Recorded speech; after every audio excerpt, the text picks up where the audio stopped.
팬분들과 인사하시겠습니다. 당신은 하나님의 사람입니다. 고백하시겠습니다. 당신은 하나님의 사람입니다. 여러분, 지난주에 말씀드린 대로 댁에 들어가셔서 여러분의 자녀분들에게 오직 너 하나님의 사람아 이렇게 선포해 보셨습니까? 우리 모두는 하나님의 사람입니다. 하나님의 영광을 알고 하나님께서 거룩하게 구별하신 하나님의 사람입니다. 하나님께서 베푸신 하나님의 사람의 축복이 충만케 되기를 예수님의 이름으로 축원드립니다. 지난주에 이어서 오늘도 우리 교회 사명선언 가운데 양육에 대한 부분들을 계속해서 나누기 원합니다. 성장하는 양육으로 두 번째 시간이 되겠습니다. 지난주에 말씀드린 대로 하나님께서 저와 여러분들의 삶 속에 네 가지의 훈련의 과목들을 주고 계십니다. 첫 번째, 피하고, 두 번째, 따르며, 세 번째, 싸우고, 네 번째, 취하라. 지난주에 피하고 따르며를 나누었습니다. 예수 그리스도 십자가 대속의 은혜를 통해서 하나님의 사람이라고 하는 영광스러운 부르심을 받은 우리는 하나님과 진리를 사모하면서 계속해서 악한 길에서 떠나고 피하는 훈련을 해야 합니다. 또 예수님을 닮아가는 것에 대해서 포기 없는 최선을 다하는 헌신이 필요한 것이죠. 여러분, 이것이 지난주에 나누었던 내용입니다. 여러분, 지난 한 주간 동안 열심히 훈련하셨습니까? 악을 피하고 예수님을 따르는 그와 같은 훈련을 통해서 예수 그리스도를 통해 생명 있는 자답게 양육되고 성장하는 은혜 있게 되시기를 예수님의 이름으로 축원드립니다. 오늘 나머지 두 가지 훈련의 과목을 나누기 원합니다. 디모데전서 6장 12절 앞부분에 있는 말씀이죠. 믿음의 선한 싸움을 싸우라. 믿음의 선한 싸움을 싸우라. 12절에도 믿음이 나오고 11절에도 믿음이 나옵니다. 그런데 11절의 믿음과 12절의 믿음은 다른 말입니다. 11절에서는 우리가 지난주에 나눈 것과 같이 우리가 본받아야 할 예수님의 성품 6가지 중에 하나인 믿음이죠. 이것은 사람이 믿음직하다, 그 사람의 신뢰가 갈만하다라는 표현을 쓸 때 사용되는 믿음입니다. 그런데 오늘 12절에 있는 말씀 가운데 믿음의 선한 싸움을 싸우라에서 믿음은 우리가 교회에서 흔히 말하는 그 믿음입니다. 바로 하나님에 대한 믿음이죠. 우리를 구원으로 인도하는 믿음이 바로 12절에서 말하고 있는 믿음인 것입니다. 그냥 바울은 하나님을 믿으라, 아니면 조금 더 강조해서 하나님을 잘 믿으라 할 수도 있었을 텐데 바울은 디모데에게 더 강력하게 싸우라라는 표현을 사용하고 있습니다.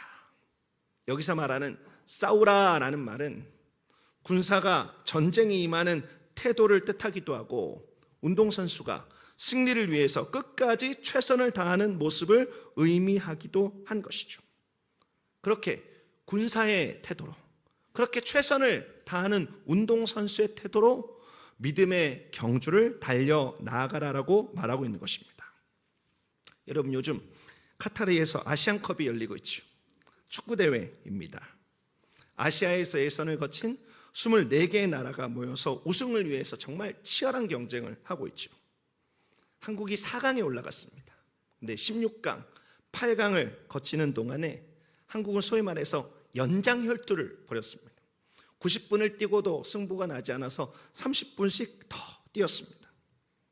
아시안컵에 수없이 많은 선수들이 모여 있는데요. 그러다 보니까 한국 선수들이 출전 시간만으로 1등, 2등, 3등, 4등을 차지했습니다.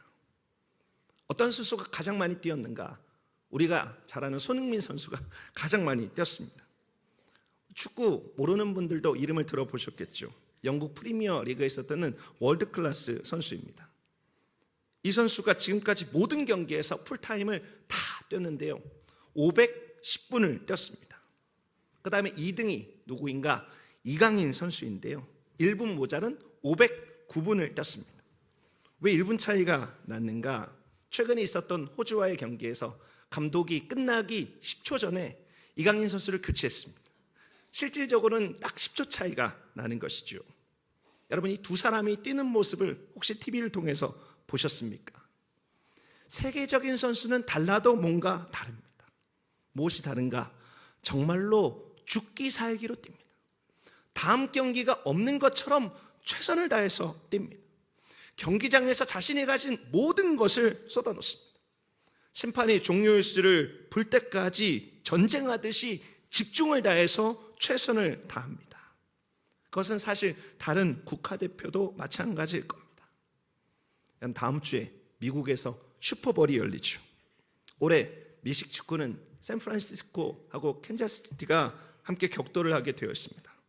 그들도 치열한 경쟁을 뚫고 거기까지 왔죠. 다음 주에 경기에 여러분들께서 볼 때 그 경기를 뛰는 사람들 가운데 설렁설렁 뛰는 사람이 있을까요? 없을까요? 다음 주에 한번 보십시오. 모든 사람들이 후회를 남기지 않기 위해서 정말 죽어라 뛸 것입니다. 그렇게 죽어라 뛰고도 만약에 경기를 진다라면 진팀 선수들은 내가 한 걸음이라도 더 뛸 걸, 내가 조금이라도 더 집중할 걸, 이렇게 생각할 것입니다. 사랑하는 성도 여러분, 우리는 어떻게 예수님을 믿고 있나요? 여러분, 우리는 이 땅에 있는 운동선수들의 모습을 통해서, 이 땅에 있는 군사들의 모습을 통해서 도전받을 때가 많이 있습니다. 그들이 우리 신앙의 귀감이 될 때가 있습니다. 여러분, 우리는 예수님을 믿는다라고 하는 것, 하나님을 믿는다라고 하는 것, 때로 너무 가볍게 생각할 때가 있습니다. 그냥 너무 쉽게 하나님이나 한번 믿어볼까, 이 정도로 생각하는 것이죠. 물론 제가 말씀드리는 것이 마치 신앙생활을 고행생활하듯이 하라라고 말씀드리는 것은 아닙니다. 신앙생활이 내 스스로를 괴롭히면서 하는 것은 아니죠. 하지만 이 시대에서 신앙을 끝까지 지킨다라는 것이 그렇게 만만치가 않다는 사실도 우리는 알고 기억할 필요가 있습니다. 정말 수많은 도전들이 있죠.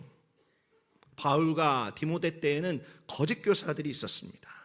그들이 수많은 성도들을 미혹해서 그들의 삶 속에 실족이라는 것을 가져오게 되었죠. 오늘날도 이 땅의 성도들은 거짓의 아비 사탄을 통해 많은 속임과 믿음의 걸음이 휘청거릴 만한 그 같은 일들을 겪고 있는 것들을 보게 됩니다. 여러분, 사탄은 때로 우리들의 감정을 자극하죠. 우리 감정을 자극해서 마음속에 두려움을 주기도 하고 의심을 주기도 하고 분노를 일으킬 때가 있습니다. 또 여러 관계들 사이에서, 또 사람 누구나에게 있는 이기적인 마음을 사탄은 이용해서 상처라는 것을 받게 하고, 그를 통해서 우리가 예수 그리스도를 믿는 그 믿음에서 이탈하게 만드는 경우들도 있는 것이죠. 사랑하는 성도 여러분, 저와 여러분들이 치러야 하는 양육과 성장에 있어서 반드시 겪어야 되는 세 번째 과목을 기억하시기 바랍니다. 그 과목은 어떤 것인가? 오늘 말씀에 기록된 대로 믿음의 선한 싸움을 싸우라라고 하는 것입니다. 여러분, 우리의 싸움은 주먹질하는 싸움이 아니죠. 우리들의 싸움은 가치 없는 말장난이 아닙니다. 우리의 싸움은 최선을 다할, 생명을 걸 만한 가치가 있는, 오늘 성경이 표현하고 있는 선한 싸움임을 기억해야 되는 것이죠. 여러분, 이 땅에는 소위 말하는 멘탈이 강한 사람들이 있습니다. 멘탈이 정말 건강해서 어떤 일에도 쓰러지지 않는 사람들이 있죠. 그런데 그렇게 절대 넘어지지 않은 멘탈이 강한 사람이 타고나서 그렇게 된 사람인가? 여러분, 그렇지 않습니다. 이 땅에 강한 멘탈을 타고나는 사람은 없습니다. 수많은 연단을 거쳐내고 마음이 강해지는 훈련을 통해서 사람의 멘탈이 강해지게 되는 것이죠. 정신과 의사들은 약한데 센 척하는 사람과 진짜 강한 사람은 분명한 차이가 있다라고 이야기합니다. 여러분, 치와와 키워보셨습니까? 치와와는 작은 개인데요, 여러분, 작은 개일수록 요란하죠. 사람을 보면 막 으르렁거리고 짖고 난리가 납니다. 치와와는 자기가 센 척합니다. 여러분, 그런데 사자는 어떻습니까? 여러분, 사자는 전혀 그럴 필요가 없죠. 어떤 주변에 존재가 있든지 그냥 여유롭게 자신이 하고 싶은 거 다 합니다. 자고 싶으면 자고, 먹고 싶으면 먹고, 자기 하고 싶은 것 다 하는 것이죠. 여러분, 사자는 진짜 강하기 때문에 그와 같은 여유로운 태도를 갖게 된다라고 하는 것입니다. 여러분, 우리들의 신앙도 마찬가지입니다. 여러분, 우리들의 신앙도 이제 치와바가 되지 말고 사자가 될 필요가 있습니다. 믿음의 선한 싸움을 의연하게 달려나가기 위해서 우리들의 영적 멘탈이 강력해질 필요가 있다라고 하는 것이죠. 여러분, 우리들의 강력한 영적 멘탈을 훈련하기 위해서 제가 여러분들께 두 가지 팁을 드리려고 합니다. 여러분, 선한 싸움이라고 하는 단어는 성경에서 3번 나오고 있는데 오늘 성경 본문에 나오고 있고 디모데전서, 디모데후서에 각각 한 번씩 더 나오고 있습니다. 첫 번째 팁은 이것입니다. 어떤 일로 내 감정이 한쪽으로 자꾸만 쏠려가는 느낌이 들 때, 예를 들자면 외로움이나 예를 들자면 두려움이나 같은 것들이 내 마음속에 계속해서 엄습해서 내가 자꾸만 그 감정 속으로 쏠리려고 할 때, 여러분 그럴 때 내 감정을 따라가지 말고 가장 객관적인 진리를 따라가는 연습을 해보시기 바랍니다. 객관화가 필요하다라고 하는 것이죠. 여러분, 바울도 디모데에게 선한 싸움을 권면하면서 이 훈련을 지시한 바가 있습니다. 디모데전서 1장 18절 말씀에 선한 싸움이라고 하는 단어가 나오고 있는데요, 아들 디모데야, 내가 내게 이 교훈으로 명하노니 전에 너를 지도한 예언에 따라 그것으로 선한 싸움을 싸우며. 여러분, 바울은 감정으로 선한 싸움을 싸우라고 말하지 않습니다. 어떻게 말합니까? 너를 지도한 예언에 따라 그것으로 선한 싸움을 싸우라고 말하고 있는 것이죠. 바울이 말하는 너를 지도한 예언은 무엇입니까? 바로 하나님의 말씀입니다. 여러분, 이것은 감정에 속한 것이 아니고 객관적인 진리에 속한 것이죠. 여러분, 우리는 때로 진리가 아닌 것임에도 너무 많이 그것에 우리들의 마음을 쏟아서 감정을 소모할 때가 있습니다. 감정을 소모하면서 스스로를 망가뜨릴 때가 있습니다. 여러분, 요즘 우리가 인터넷 참 많이 사용하죠. 인터넷 여러 검색 기능을 통해서 여러분들께서 원하는 것들을 찾으신대요. 여러분, 검색 기능을 엉뚱한 데만 쓰지 말고 이렇게 마음이 감정적으로 한쪽으로 확 쏠릴 때 적극적으로 활용해 보시길 바랍니다. 예를 들자면 외로운 마음이 들 때 인터넷 검색어에 내가 사고 싶은 물건을 검색하지 말고 외로움에 대한 성경 구절 이렇게 검색해서 넣으면 여러분들께서 성경을 잘 찾지 못한다고 할지라도 그 이전에 외로울 때 많은 분들이 묵상하고 많은 분들이 붙들었던 말씀들이 쭉 뜹니다. 내 감정은 나에게 아이고 외롭다, 아이고 힘들다, 아이고 고통스럽다, 내가 이렇게 살면 뭐하나라고 할 때 여러분 그것에 귀를 기울이지 말고 계속해서 성경이 무엇이라고 말씀하고 있는가, 객관적인 하나님의 진리가 무엇이라고 분명하게 말씀하고 있는가, 내 감정이 어떤 것인가를 설명해 주고 있는 하나님의 말씀, 하나님의 말씀을 찾고 그것을 붙드는 훈련을 하게 되시기 바랍니다. 여러분, 그것이 객관적인 진리를 따라가는 훈련입니다. 이것이 첫 번째 우리들의 멘탈을 강하게 하는 팁입니다. 선한 싸움에서 우리들의 멘탈을 지키는 힘입니다. 두 번째, 또 다른 팁이 있습니다. 또 다른 추천하고 싶은 것이 있습니다. 여러분, 너무 거창하지도 않고 그렇다고 양심적으로 너무 쉬운 것도 아니고, 하지만 어렵지 않게 내가 할 수 있는 믿음의 과제 하나를 정하십시오. 이것은 소위 말하는 성취 경험입니다. 여러분, 바울도 자신의 선한 싸움에 대해서 언급하면서 그 싸움을 성취와 연결해서 고백하고 있습니다. 디모데후서 4장 7절 말씀이죠. 나는 선한 싸움을 싸우고 나의 달려갈 길을 마치고 믿음을 지켰으니. 바울은 고백하고 있습니다. 내 믿음을 끝까지 지켰다. 달려갈 길을 마칠 때까지 지켰다. 그럴 때 나는 선한 싸움을 싸웠다. 매일매일 선한 싸움을 싸웠고 그것을 통해서 내 믿음을 지켜나갔다. 매일매일의 성취, 하루하루에 내가 할 수 있는 것을 통해서 다음날 그것을 이길 수 있는 힘을 얻었노라고 고백하고 있는 것이죠. 사랑하는 성도 여러분, 여러분들께 추천하고 싶습니다. 다른 사람이 하니까 그 사람이 한 게 대단해 보여서 따라가지 말고, 어떤 분들이 40일 금식했다고 하니 야 나도 40일 한번 금식해보자. 어떤 분들이 이런 한 달 동안에 성경 창세기부터 요한계시록까지 다 읽었다고 하니 나도 그것 한번 해보자라고 결심만 하고 창세기 1장만 읽고 딱 덮지 말고, 사랑하는 성도 여러분, 내 자신 스스로가 할 수 있는, 내 자신 스스로가 감당할 수 있는 것을 한번 정해 보십시오.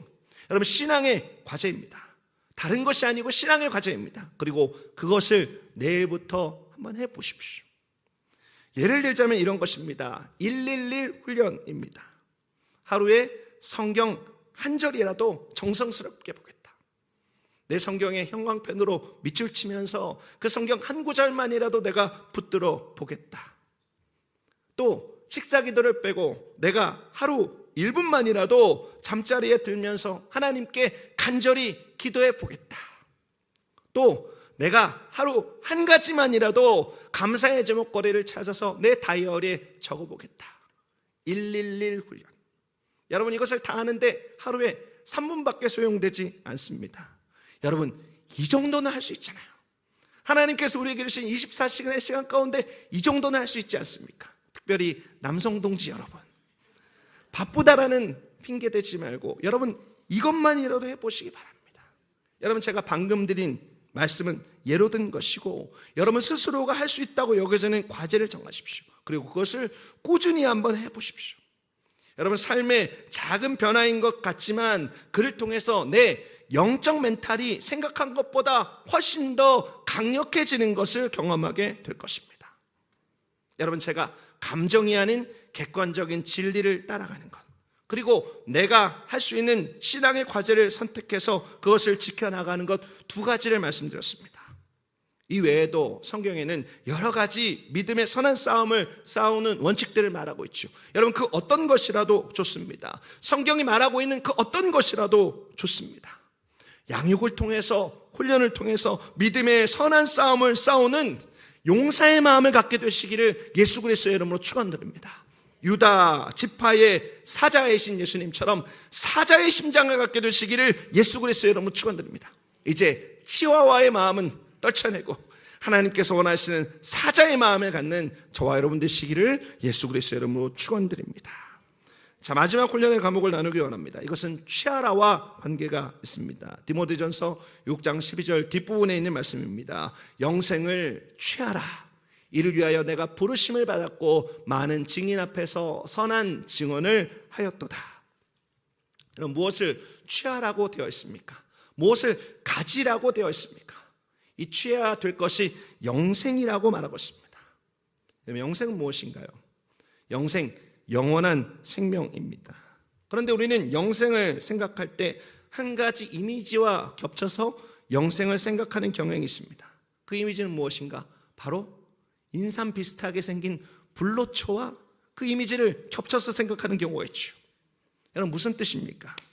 여러분, 영생은 영원한 생명이죠. 그런데 성경에서 말하고 있는 영생은 우리가 가지고 있는 컨셉과는 좀 다릅니다. 성경에서 말하고 있는 영생은 우리가 가지고 있는 영원한 시간이라고 하는 시간적인 개념만으로는 설명할 수 없죠. 여러분, 성경이 말하는 영생은 단순히 불로 쳐먹고 영원히 늙지 않고 청춘으로 사는 정도의 차원을 말하고 있지 않습니다. 만약에 영생이 늙지 않고 영원히 사는 것이라면, 단순히 그것이라면 그것은 진시황이 꿈꿨던 생로병사를 극복한 모습과 다르지 않은 것이죠. 여러분, 그렇다면 성경에서 말하고 있는 참된 영생은 무엇입니까? 요한복음 17장 3절에 예수님께서 이렇게 말씀하셨습니다. 영생은 곧 유일하신 참 하나님과 그가 보내신 자 예수 그리스도를 아는 것이니이다. 여러분, 이것이 성경이 말하고 있는 영생의 의미입니다. 유일하신 참 하나님과 그가 보내신 자 예수 그리스도를 아는 것이 영생입니다. 이 안다라고 하는 것은 단순한 지식적인 알미 아닌 것이죠. 오늘도 살아 역사하시는 성부, 성자, 성령 삼위일체 하나님을 인격적인 만남과 깊은 사귐 속에 알아가는 것이 바로 영생이다라고 하는 것입니다. 여러분, 그와 같은 길들 속에서 영원한 시간은 하나님께서 우리에게 덤으로 주는 축복입니다. 하나님을 알아가는, 예수 그리스도를 알아가는 시간들 속에서 우리에게 덤으로 주는 축복이 영원한 생명, 오랫동안에 살아가는, 우리들의 인생이 이 땅에서 끝나는 것이 아니라 하늘나라에서 영원히 이어지는 축복이 우리들의 삶에 덤으로 따라오게 된다고 하는 것이죠. 여러분, 이것이 바로 축복의 깊이입니다. 여러분, 영원한 시간 속에서 그 시간이 허비되는 것이 아니라 하루하루의 삶 속에서 하나님을 알아가니, 하루하루의 삶 속에서 예수님을 알아가니 그 알의 깊이가 얼마나 크겠습니까? 여러분, 그 깊이는 참으로 놀라운 것이죠. 여러분, 영생에 대한 여러분의 생각을 전환하십시오. 우리가 취해야 되는, 우리가 붙들어야 되는 영생에 대한 생각을 다시 업그레이드 하십시오. 유일하신 참 하나님과 그가 보내신 자 예수 그리스도 없이 만약에 우리가 영원히 산다라고 하면 여러분, 그것은 축복이 아니라 저주가 될 수 있는 것입니다. 여러분, 우리를 선하게 하시는, 우리들의 마음속에 끊임없이 선한 것을 주시는 하나님이 없다라면 여러분, 어떻게 되겠습니까? 여러분, 이 세상에 악한 인간들이 오랫동안에 살아가게 된다라면, 여러분, 이 세상에는 모든 사람들은 죄인이죠. 선한 사람이 한 사람도 없습니다. 그러면 어떻게 될까요? 여러분, 하나님 없이 이 땅에는 모든 사람들이 그렇게 악하게 오래 산다라고 하면 여러분, 이 세상을 우리가 어떻게 부를 수 있겠습니까? 그 세상이 바로 지옥인 것입니다. 악이 영원토록 지속되는 지옥이 바로 그와 같은 세상인 것이지요. 여러분, 창세기 2장에는 태초에 하나님이 만드신 낙원의 모습이 묘사되어져 있습니다. 그리고 그곳에는 보기에 아름답고 먹기에 좋은 나무들이 있었다고 성경은 기록하고 있죠. 그리고 동산 중앙에 생명나무와 선악을 알게 하는 나무도 있었다라고 성경은 기록하고 있습니다. 하나님께서 아담과 하와에게 주셨던 명령은 어떤 것인가요? 동산에 각종 나무의 열매는 먹되 마음껏 먹되 오로지 선악을 알게 하는 나무의 실과는 먹지 말라라고 하셨습니다. 그를 통해서 사람이 하나님의 모양과 형상으로 지음받았으니 하나님은 아님을 우리가 알게 하는 것이죠. 여러분, 선악과는 또 다른 의미에서 우리에게 축복입니다. 여러분들 성경을 잘 보십시오. 하나님께서 선악과 나무만 먹지 않게 하셨습니다. 그러니까 동산 가운데 있는 선악과 외에 모든 나무의 열매를 먹을 수 있었고, 특별히 생명나무의 열매도 언제나 원하는 만큼 먹을 수 있었다라고 하는 것이죠. 그리고 그렇게 영원히 살아가게 되는 것은 우리가 지금 나누고 있는 영생의 개념에 따라서 하나님과 깊은 교제가 깨어지지 않은 때였으니 놀랍고 큰 축복으로 사람들에게 다가오게 되었을 것입니다. 하지만 창세기 3장에 이르러서 사람이 하나님을 배반하고 죄와 악이 들어와 타락했을 때 하나님은 그때부터 생명나무의 실과를 먹지 못하도록 하셨습니다. 어떤 분들은 성경을 읽으면서 이렇게 이야기하는 경우도 있습니다. 와, 하나님 참 매정하다. 좀 먹게 하지, 영원토록 살게 하지.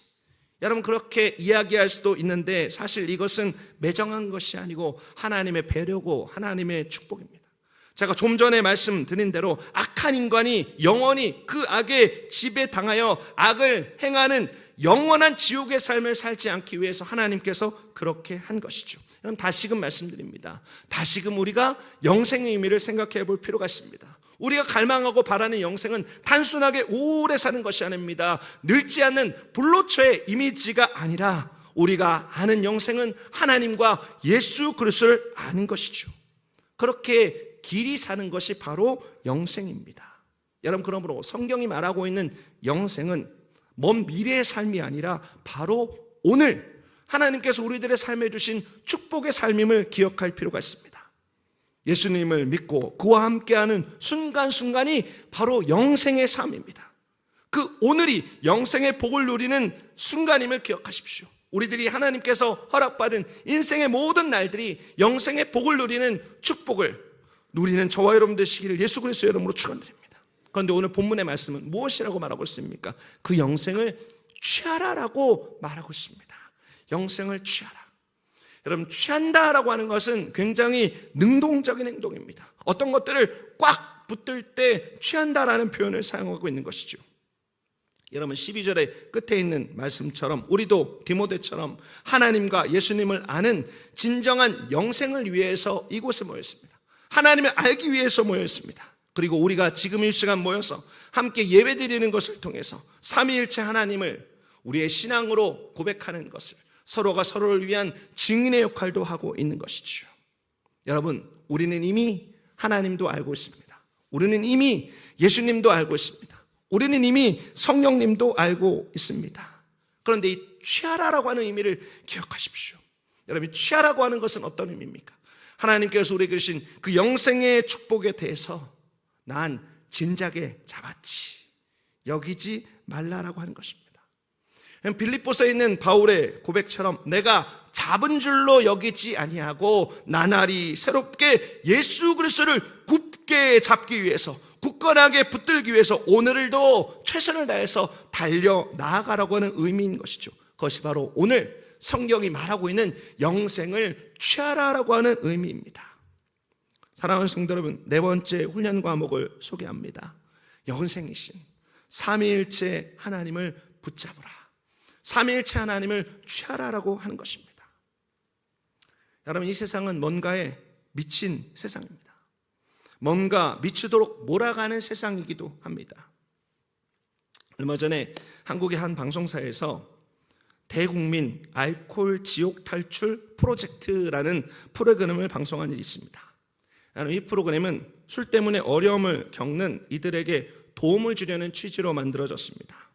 사람들을 모아서 7박 8일 동안 서바이벌 금주 훈련을 하는 것입니다. 1등 승리자에게는 5천만 원의 상금이 주어지게 되었습니다. 마지막까지 3명이 남았는데요. 이 3명이 남은 사람들이 각각 인터뷰를 하는데 그동안 7박 8일 동안 술을 마시지 않았지만 그들의 마음속에 알코올 중독을 이기려는 의지가 없는 것들을 발견하고 결국 어느 누구도 1등이 되지 못했습니다. 어느 누구도 승리의 상금을 얻지 못했습니다. 그런데 더 충격적인 모습이 방송되었는데 이들이 7박 8일의 일정을 마치고 금주하는 7박 8일의 일정을 마치고 방송을 끝나자마자 함께 참석했던 이들이 모여서 술판을 벌이는 장면이 방송을 타게 되었습니다. 제작진들이 그것을 알고 그들의 술 마시는 현장을 급습했는데 테이블에는 초록색 술병이 아주 가득합니다. 그리고 참가자들은 마치 경찰이 들이닥친 도박장의 도박꾼들처럼 도망가기에 바쁜 모습들이 TV에 나오게 된 것이죠.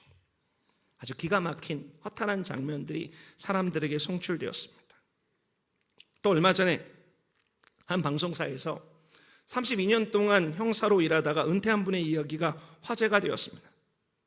그러면 방송에서 이런 이야기를 들려주었는데요. 그분이 어느 날 한 사이비 종교단체에서 신도들을 대상으로 엄청난 사기 사건을 친 일이 발생해서 교주의 집을 덮쳤다라고 하는 것입니다. 교주의 집을 덮친 이미 교주는 떠난 지가 오래입니다. 그런데 집안 곳곳에서 어마무시한 냄새가 풍기더라는 것이죠.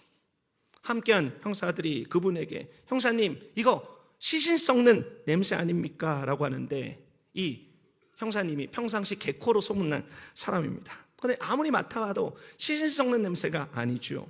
그래서 냄새가 어디서 나는가 찾아봤더니 장롱에서 그 냄새가 나더라는 것입니다. 여러분, 장롱을 열어보니까 뭐가 있었겠습니까? 어떤 것이 있었을 것 같습니까? 그분이 장롱을 열어보니 10,000원짜리 지폐들이 빼곡히 쌓여있다라고 하는 것이죠. 그 손때 묻은 돈에서 그것이 오래되면서 곰팡이가 피고 썩고 있는 냄새가 온 집안에 진동하더라고 하는 것입니다. 그 형사님이 이런 말씀을 합니다. 자신이 수없이 많은 냄새를 맡아봤지만 사람 시체 썩는 냄새보다 돈 썩는 냄새가 견디지 못할 만큼 심하더라. 그분이 이런 표현을 쓰더라고요.